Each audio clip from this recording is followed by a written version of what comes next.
we had like 8 by like 10-foot trailer that we lived in, and now we have a um probably 6.5 foot by like 7 foot truck bed camper that pops up that we live in. And Hmm.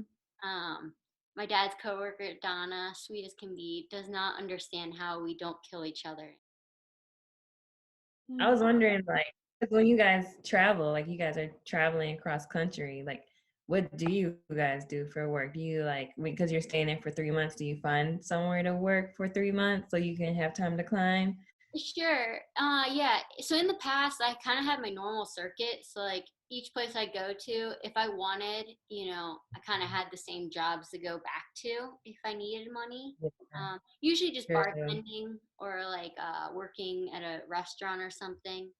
Um, but we had a truck crisis, and so we ended up in a financial crisis. And when we came to Utah, we had to work 40 hours a week, which we haven't done in years. Yeah. um, and then we saved enough that we are like, okay, so we don't have enough to kind of continue for like a full year. We could do, spring, summer, fall, and then come back for the winter. Then we came back for the winter, and so kind of kept saving. And right now we're at a situation where we don't need to work, thank goodness, because we wouldn't want to work in customer service right now. Right. But yeah, normally you kind of have the same areas you go to, and um, usually it's tourist towns, which is kind of Yeah. funny because we want to avoid people, but they're like tourist traps for other reasons other than climbing. Right. And yeah, like bartending part time, every couple months, like off and on, actually makes quite a bit of money when you don't have any overhead. Uh, Right. we don't have to Right. rent. We own our truck, we own our camper, so we're all we have to pay for is food and car insurance, Yeah. and so you're actually able to save quite a bit, working very little. No, no, that's awesome because like I travel for work too, and I try to find like gigs here and there to try to like enjoy the world, you know? So, but like with my job now, they'll have me on the road, but I've gotten to a place where like they have me working so much that I don't even like enjoy the place that Uh, I'm at because I'm working so many hours. And I was like, this is not why I took this job, to not enjoy the place I'm at. yeah. So that's cool. No, that's cool that you do that because like I bet it's so freeing to And be able. it's great to work at like the small, usually it's small towns that we go to. And if we're bartending or working like at a restaurant there, or even just like the grocery stores, it's great because you become part of the more local community. And Mhm. like when we go back to our places in Idaho, I mean, we when we go in the post office to pick up mail, they're like, "Oh my God, you're back! Like, how is this? How is that? Like, have I you love seen that. so and so?" You're less of a tourist when you come back and more of the local community, and Oh, it's that's it's great. So I like working in the small towns here and there. You get more roots than if you're just passing through. yeah. No, that's awesome. Cool. Thanks for sharing that. Yeah. But bartending, that's my favorite because you get good tips. Right? Oh, yeah. Right. The smaller the town, the better the locals tip. No Really, way. bartender. Noted. Yeah. Right. Um, just don't bartend in Utah. It's pretty boring. Oh, because Every, not a lot of people Oh. do. everything's measured. They have these like things on top of the liquor bottles, and you need your liquor Sorry. when you're like in these small towns, a population like 200, there's no liquor license. Like you're just, and there's no like measurement thingies. True. Very valid. There's no, like guidelines. You can be like, yeah, I was following that rule. What do you mean? Well, yeah, Yeah. that was No, that's cool. a 3-second pour, maybe. Right? Because no one's really checking. No, No, that's cool. yeah, but And like bartending is like a skill job too. Like you have to know how to do it to be able to do it. Yeah, I had these locals, or these, they weren't locals. They're from like a couple towns over. They get like one vacation a year. They are prison guards. It was really fun. They came in, there was like 12 of them into this little teeny bar, and they ordered like, I think it was like a grasshopper or something like that. I was like, hold on, I gotta go ask the. I was like, I don't even know what this is, and it was like a super fancy shot, and I was like, that is so weird. But I had to like go ask someone because I was like, I don't know how to make that. Like, never Yes, even heard of they're gonna know. I've never heard I'm of like, that either. usually people just come in and order whiskey. True. Good whiskey. But yeah, it was like some grasshopper and it had, I don't know, it had Mhm. like four different liquors in it and then it's poured in this little teeny shot glass. It was weird. Yeah. Me too. But I learned a new skill that night. Yeah, exactly. And then are you like doing how many hours a week do you usually work when you're in those towns? Like, Probably like 12, okay. usually about 3, 4 hour shifts. And they're just fine with you like doing that and then leaving for a while? Yeah, because usually when we're there, like being in Wyoming, sometimes I used to work at the bar there, and the saloon's still there, but it switched to ownerships, so we don't go in there because nobody likes the new owners, so Okay. everyone boycotts it. Um, but I come through, and during that time of the year, there are a lot of climbers, but there's also a lot of tourists that come through. So they honestly only need the extra help, probably June, July, and Oh, August. okay. And then they have a break between like that group of people and like then hunters come in, like October, November. So they kind of only need you for a couple months, really. And then they die down, and then they'll pick back up and they'll die back down. So it works out. Yeah, it's like a win-win for both of you guys. Mm. And then, like July 4th and 10 sleep is insane. I don't know if they still do it with the new owners, but the old owners, we had the bar open for 48 hours straight. We never closed. So, of course, they need a lot of help then for that. Is there anything that you weren't expecting when you started climbing that kind of like surprised you? Or any situations where you got, I mean, obviously you're up high on a rock, but like what was something that you had to like overcome to like feel confident in your climbing ability? Um, sure. Yeah. Sometimes, the bolts tend to be pretty far apart, or even if they're not far apart, maybe you get to a bolt and I mean you just can't clip it, you can't put your rope through it because it's too hard. It's easier to just keep moving. So you skip it. And so then you risk, really big falls, and usually it's fine. You kind of plan it out where like if you take the fall, is it overhanging? Are there any obstacles? Are you going to hit anything else on the way down? Usually you're like, when you do skip them, it's because you know that it's a clean fall. You're just going to be falling in the air. You're not going to hit anything. But every once in a while something can go wrong where you fall in a way that you weren't planning on falling, and you hit something that you weren't planning on hitting, Oof. and it usually is fine, except mentally when you go to get back on that climb.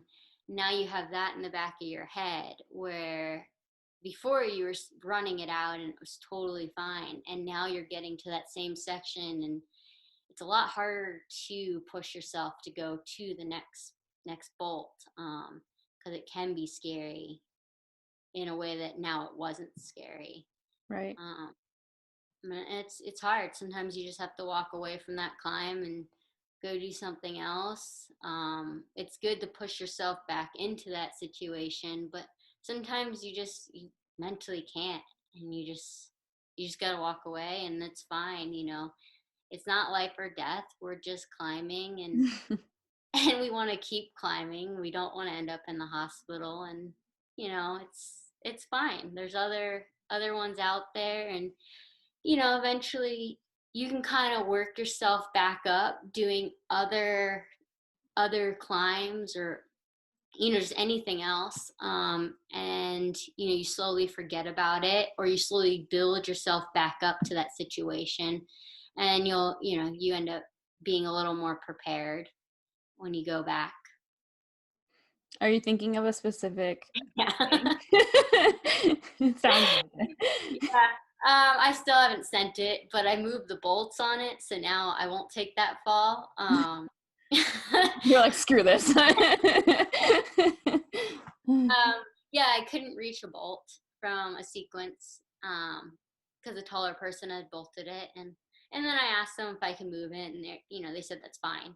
And now it's actually a better climb, honestly.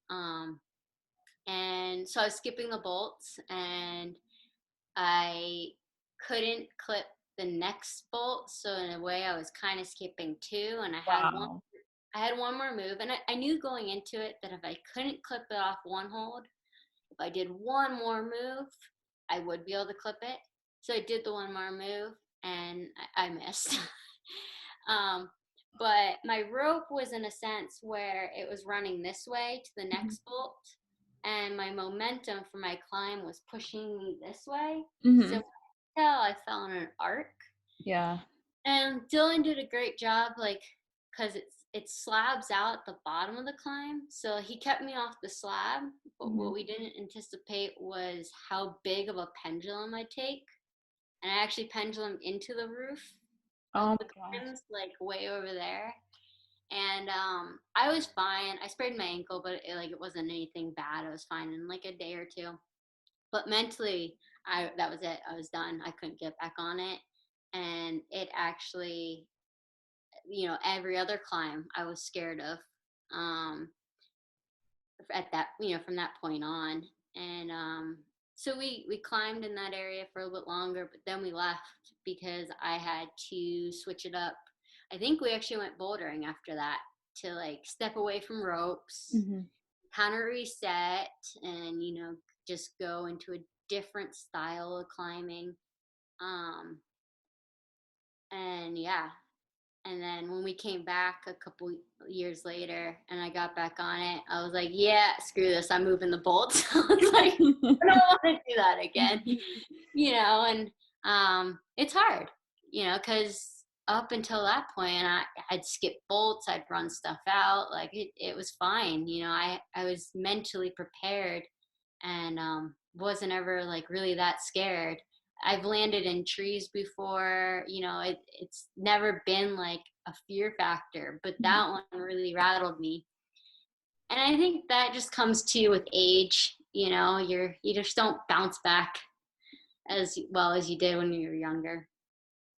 Yeah, I think we're also like biologically predisposed to do that as well, to survive as human beings. Like, okay, if that was really scary, let's not do that again. Yeah. So it makes sense. You're a smart human being. Right. Your instincts work or Yeah. attack. Exactly, Eric. Yeah, no, I think that makes sense too. And again, it's like good to hear this from somebody who has been climbing so long and so much, to have that be an issue for you, where it is probably an issue for other people as well as for me too. Just, I mean, a couple times I've worked through just being like, okay, I am too sketched out for this route. Like, you know, like, and I'm gonna be done now. You know, like, so whoever wants to go next can go next, but I'm not feeling super great on it. So it's good that that's okay, you know. Oh You can yeah, do it's that too. totally okay. It's also okay to put like 3 foot long slings on bolts when you Yeah. want to clip a lot lower than the Yeah. bolt. That's okay. I mean, you know, it's all what's okay for you. I mean, I've extended slings like that where, you know, I can clip mid crux and then climb another 3, 4 feet and then clip the same bolt again higher up. And some people would be like, well, it's kind of cheating. And I'd be like, yeah, well, I'm also not in the Olympics, so I don't really care. There are no rules. Like, I sent Hmm. it, I didn't pull on anything. It's all the same. It's like, well, it's okay. The stick clip, the first, second, sometimes even third bolt from the ground, if there's decking potential, again, I'm not competing, I'm only competing with myself, and it's not worth landing myself in the hospital. If I want to climb it, I'm going to climb it. And, it's all an adventure. It's all like however you feel. Maybe one day you'll see me climbing. I don't know. Yeah. But for words of empowerment, if you have any words of empowerment for those who not just like with trying like climbing or like those who are climbing to continue climbing, but just anyone who would need to continue doing something that may be difficult or scary to some or different, like someone told you this is the way you're supposed to do it, like no, I'm do it how I want to do it because I'm climbing, I'm trying to enjoy myself. Do you have any like words of empowerment for those women out there who are kind of like in your spot right now or following your footsteps as well? Yeah. You know, it's one of those things where you've always been scared of something at one point in your life, and if you can think back to like the last time you were scared and the feeling you had after you pushed through that fear, and like how great that made you feel and how much stronger that made you, each opportunity to get through something that scares you or is hard for you is the same as the last one. That feeling that you get when you do succeed, um, it keeps you growing. It's just like anything in school. If a test was hard for you, you're going to study a little bit more. But once you passed the test, it felt probably a lot better than if it was just easy. You didn't have to do anything for it. You get a lot more gratitude out of it, and a lot more growth, I think, when you have a challenge for it.